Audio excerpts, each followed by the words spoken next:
Clear your desk, loser. The voice cut through the office noise like glass. I looked up.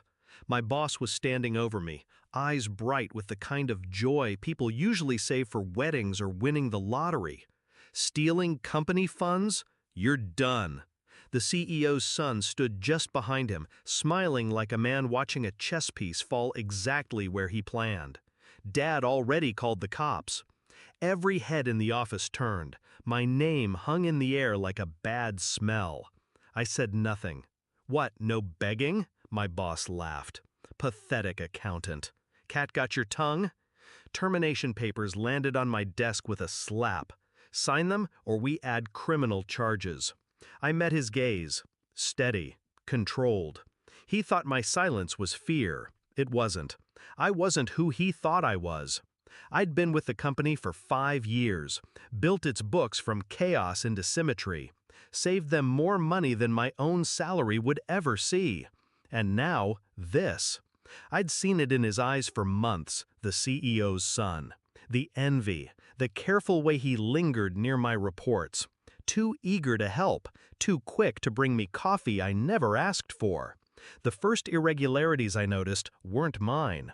They were his. Small amounts moved between holding accounts late at night. Harmless if unnoticed, fatal if uncovered. I kept notes, quietly. And then, suddenly, I was the one accused. I didn't need a confession to know. This wasn't incompetence. This was surgical framing. But here's the thing. When someone buries you, they rarely check if you're already holding the shovel. I signed the termination papers without a word, collected my things with calm precision. People avoid looking at you when they think you're guilty. That's useful. I went home and opened my backup drive. Every ledger, every transfer, every timestamp I'd mirrored for years. Perfectly legal, buried behind layers of encryption. I started pulling threads. 3 nights in, I had him. Late-night transfers from the CEO's private reserve into offshore accounts. Access logs matching his security badge. And then, the jewel. Emails. A chain between him and a vendor that didn't exist outside a P.O. box. But that wasn't enough. I needed more than proof. I needed inevitability. So, I waited. When the police called for questioning, I gave them just enough to sound cooperative. Mentioned I'd been keeping some records. Asked if they'd like me to bring them in person. They would. The conference room was warm when I walked in. My boss, the CEO, the son, 2 officers.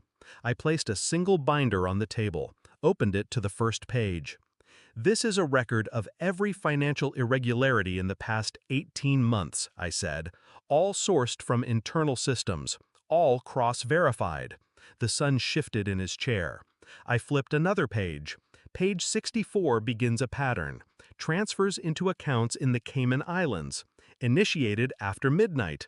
Authorized under this badge number. I slid a printed access log forward. His badge number, his timestamps, his signatures. The room went very still. The CEO picked it up. His son didn't look at him. I kept my voice even. I believe you'll find this supports my innocence and strongly suggests the identity of your actual thief. The silence cracked like ice. The CEO's son spoke first. This isn't what it looks like. My boss leaned forward. You said, I know what he said, I cut in. Calm, direct. My eyes stayed on a CEO. The police can sort the rest. The officers began collecting the binder. One asked for a digital copy. I'd brought one, of course. Multiple formats, all time-stamped. I stood, buttoned my coat. If you'll excuse me, I have no further business here. The CEO's son finally looked at me. There was no smugness now, only the dawning understanding that his game was over, and I'd never raised my voice once. I walked out, the murmur of questions and accusations following me like a fading storm. Freedom doesn't always feel like sunlight. Sometimes it's just the absence of a weight you didn't know was crushing you. They'd spend weeks picking apart what I'd given them. The son would deny. The CEO would rage. My boss would scramble to distance himself from the mess. I didn't care. My part was done. I hadn't cleared my name in the court of public opinion. I didn't need to. The only people who mattered had the truth and the ability to act on it. Some victories don't come with applause.